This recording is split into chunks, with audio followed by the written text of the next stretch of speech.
Ça commence vers les 5-6 heures du matin, j'entends des hurlements à la maison. Toute la rue était plein d'autobus. Et on est parti, et on est arrivé dans le camp de Drancy.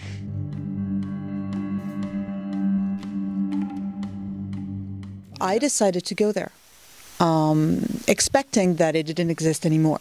Because most camps, internment camps in France are all, you know, they've all vanished. They've been destroyed, and, you know, there have been, you know, like buildings built on top of them and all that. So I went there and I asked around and I said, look, I presume it doesn't exist anymore, but where was it? Because I would just like to film where it was.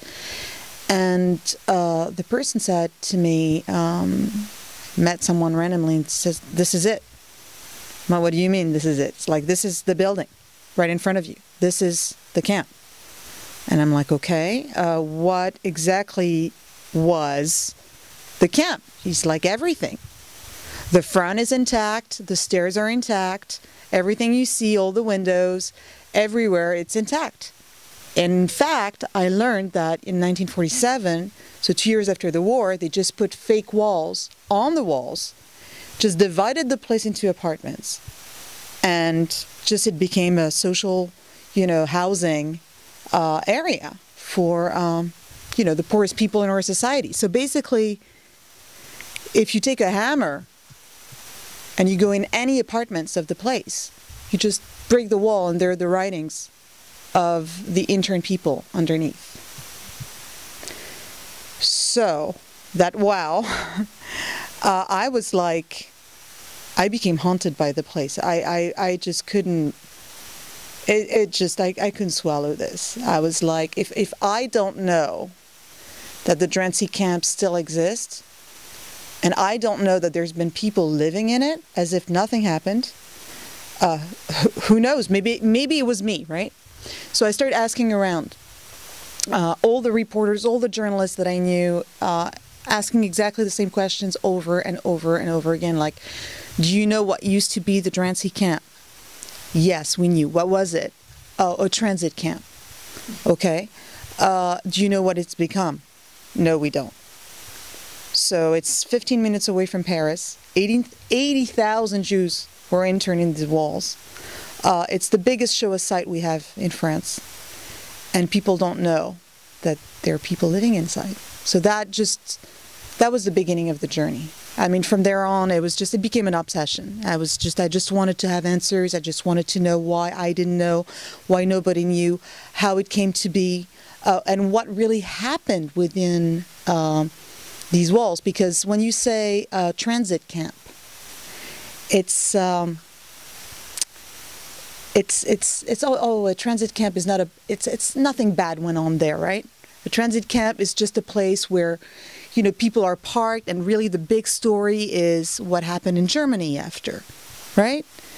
So I was like, okay, let me just concentrate only in what happened there, and, you know, kind of like decide for myself if nothing happened, right? So by finding survivors and by reading everything that I could read about it, I discovered everything that happened there. And this is what I am basically saying to the people viewing the film. I'm like, you make your own decision. Should this place be lived in or not? I think it shouldn't. But, you know, you make your own decision. This is the drama that went on these walls, you know, inside these walls. And, I mean, for me, this place is haunted, you know, by its past. And is it fair for the memory? Is it fair for the people who are interned there? And is it fair for the people that you house inside this place, you know? That was basically my, the reason why I did all this. La nuit, plusieurs fois, on entendait des gens qui se jetaient des balcons pour se suicider. J'ai 54 personnes qui sont parties en fumée. 54. En effet. Est-ce qu'on se remet? Jamais. I couldn't find any network, you know. no TV channel would actually French. For the moment, we're just talking French because, you know, really, I mean, being here today is great. I mean, I thought, you know, I would have I knew I would finish the film, but, you know, I came across so much opposition. I mean, and Serge Klarsfeld, which is the historian in the movie, which is this incredible, bigger-than-life, you know, Nazi hunter. When I told him what I was planning to do, he said, I will help you because I like your point of view. You're going to come across a lot of opposition. You have no idea what you're doing. And that was 3 years ago. And he was right. I mean, everywhere I would go, it would be like, why don't you just make a movie about the past, about what happened, you know, but not about the present. You see what I mean? But let's not talk about the fact that, you know, is it really interesting to know that there are people living inside the walls? I'm like, well, that's the point of my movie. So, you know, everybody wanted to, you know, take me back to, you know, to just that time, and I just wouldn't do it. So for the first 2.5 years, it was just myself and my camera. This is why you see me filming. I was just, you know, I had no financing whatsoever. I just took my camera and I was just filming the survivors, filming Serge Klarsfeld, the historian, helping me. He was just my biggest support. Survivors and Serge Klarsfeld were my biggest support in this film. Dans mon imaginaire, Drancy est un camp dans un lieu très lointain, presque irréel, qui a probablement été détruit. Mais Drancy est une ville à seulement quelques kilomètres de Paris. Et l'ancien camp d'internement existe toujours.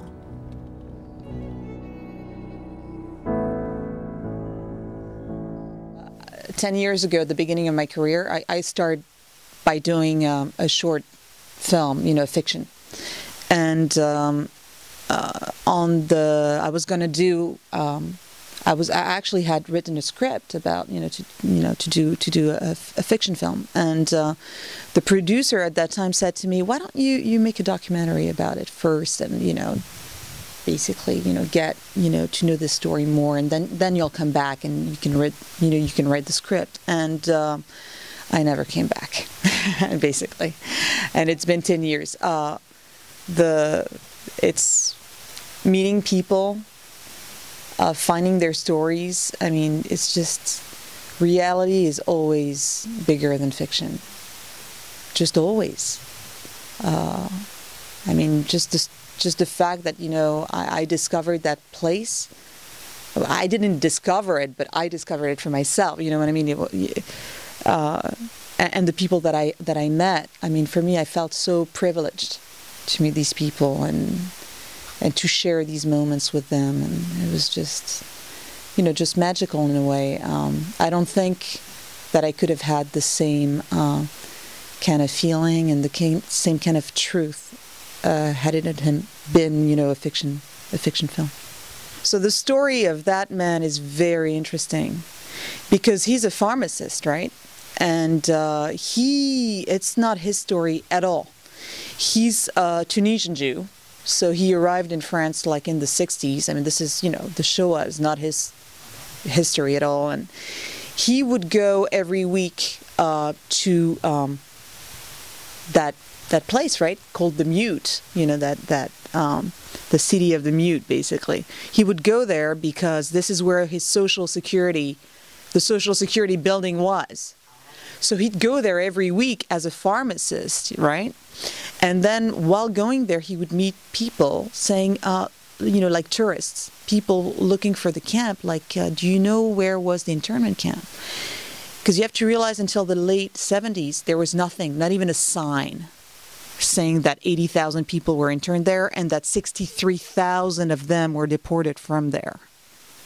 So it was just basically nothing to say. Oh, and by the way, it was guarded by the French gendarmes for 3 years, but, you know, who wants to know, right?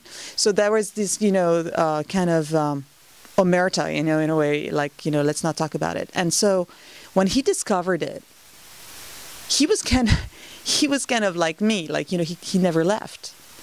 And he basically went to see the mayor and asked for a little, like a small little,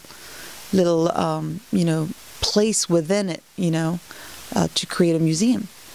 But he's not a historian. So for 30 years, he basically collected things.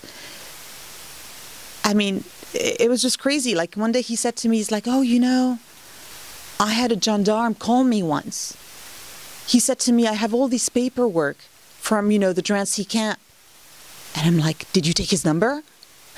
It's like, oh no, I forgot. Because, the guy was no historian, so he was just like doing what he could. And with the help of nobody.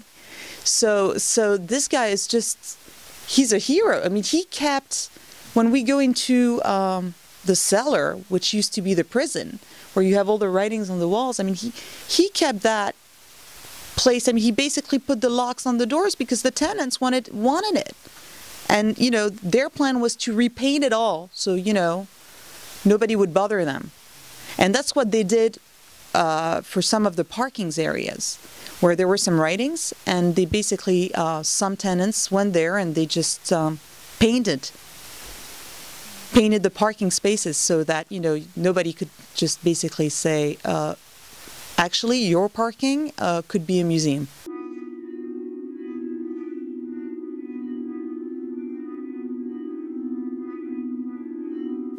Okay, so your question is how I finally financed it. Okay, so the only people I had from the beginning, from day one, were my distributors. They had seen my previous film, and they had said to me, which was Rivka's Tribe. It was a story of a French family. So this is my second film on the Holocaust, and on my films I only focus on French history.